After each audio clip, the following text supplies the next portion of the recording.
Hello! So what is your favorite scary movie? Today we're going to be talking about / reviewing Scream 6. It just came out in theaters. I will give you my spoiler-free thoughts on it first, and then we will get into spoilers. Did I like it? Did I love it? Did I hate it? I'll let you know in this review.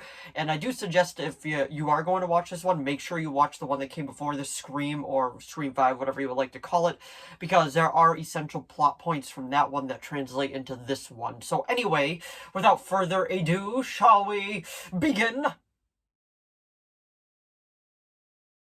So, Scream 6, as this one is called, even though the last one was just called Scream. And like I was saying, I'm going to give you my spoiler-free thoughts on it before we get into spoilers, but the one thing I want to put out there right away, and even though I feel like a lot of people know this already, Sydney is not in this one. Neve Campbell wanted a bit too much more money than what they could afford for this film, so she didn't come back for this one, but I do hope she comes back for the 7th one, because if you don't know, the 7th one is pretty much all but greenlit, because this one is already doing awesome at the box office, so I think we're definitely going to be getting another one. But anyway, if you don't know where this one takes place, it takes place in New York City, but fun little fact, they actually filmed it up in Vancouver, and that's where they film all the other shows, the ones that I watched, like Arrow, Flash, all that stuff. So that was pretty cool, and I gotta say, for most of it, you could not tell that it was actually filmed in Vancouver. Like, it felt and looked like New York, and one of the creepiest scenes for me isn't a spoiler, it's in the trailer, is the subway scene, because it's just so claustrophobic with how they went about it. It's just like, it made you go, ugh. But they did say that this one is a bit more gorier than the one that came before, and I do agree with that. This one is a bit more gorier, and it is a longer film too. This clocks in at about like 2 hours and 3 minutes, I want to say, and honestly, besides a few scenes, you can definitely like, not feel the runtime at all. Like, it does not feel like a 2-hour film. There's one or two scenes that kind of lag, but besides that, not bad whatsoever. And another thing I wanted to point out is Josh Segarra is in this. He played Prometheus on Arrow, so that was super, super cool to see him in this too. Even got to go back to Vancouver. How funny is that? But I feel like this is a very solid Scream movie, a very solid slasher. I'm gonna have to rewatch it because I was taken a little bit out of it, because about halfway through the movie, like, a cop came through the audience and escorted somebody out of my theater, so it was a little weird. Like, it kind of took me out for a minute, because you don't ever know what's going on in the world today, especially with a slasher movie like this. You're always put on edge a little bit while going to see it. But besides that, I thought this was a very solid movie. The cast of characters were great. It was great to see I can't think of her name. She was in part 4. She was back as well, and it was super cool to see her back. I can't think of her name off the top of my head. And of course, Gale Weathers was back, and she was fine in all of them. And then the cast from this one, the one that survived, I'm not going to spoil this one either, are back as well. And it is just a fun ride. Jenna Ortega is great in this. Like, I feel like doing this and then Wednesday just elevated her career, and I can't wait to see her do more stuff, because I think she's a phenomenal actress. But anyway, it's a very solid movie. The kills are actually pretty gory. And it's just overall great slasher film, much better in my opinion than Halloween Ends. I liked Halloween and Halloween Kills, but I feel like Ends was just like, like, it wasn't that good in my opinion. But this one was very good in my opinion, and I really, really hope they make a 7th one.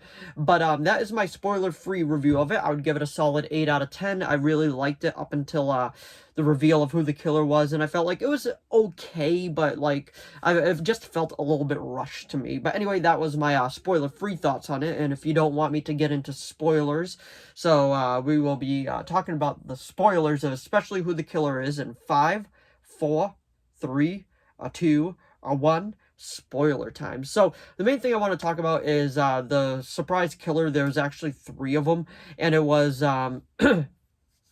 why can't I think of his name?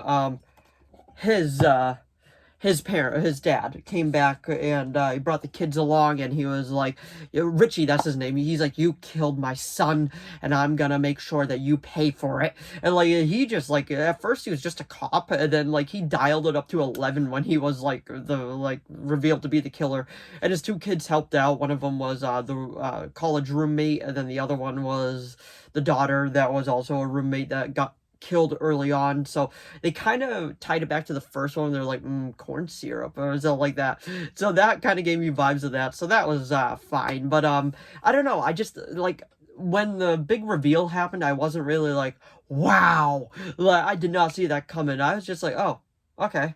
Like, I thought it was a good movie nonetheless, but just the reveal of who the killer was, I don't know. I'm kind of mixed on it. I really hope they make a seventh one because this one definitely left off like as the point that they could actually make another one. And Skeet Ulrich is back in this again as figments of like her imagination, and it's cool to see him back. Like, he's a great actor. Like, he was in the first one, everybody knows that. Then he came back for this one, and now he's in this one as well. And he was also in Riverdale, if you watch that show, so that's cool. But he's a fine actor. I like him in pretty much everything that he does. And like I was saying, I think this is a pretty solid movie. Like, it has some ups and downs, but for a majority of it, it was pretty good. And it's definitely one that I would consider buying on 4K because it's definitely worth the rewatch, especially with what happened in my theater. You're kind of put on edge a little bit. But if you haven't seen the fifth one, I do recommend watching that one first before you go and see this one, because there are some like essential plot points that play into this that play in that one that really feed into the plot of this one. But like I was saying, it's a very solid film. If you haven't seen it, I highly recommend going to give it a watch. And that's pretty much everything I can say. So that was my review of Scream 6. So if you enjoyed this video, please give it a like and a subscribe so I know to keep making more of these. If you have any video requests, please leave them down in the comments below. I'll do my best to reply. I have a few video requests, those are being made, and if you have any others, just let me know. As long as within my capability of making it, I will be making it. And let me know what you thought of Scream 6 if you saw it down in the comments below. Did you like it? Did you love it? Did you hate it? Personally, the only thing I was a little disappointed with was who the killer was. Besides that, I thought it was an absolutely great film, and I definitely thought it was better than 3. 3 was my least favorite, and I'll probably be uploading a video of all the Scream movies ranked, because it is a fun horror franchise. So anyway, thank you for watching as always, and I will see all of you in the next video. Bye!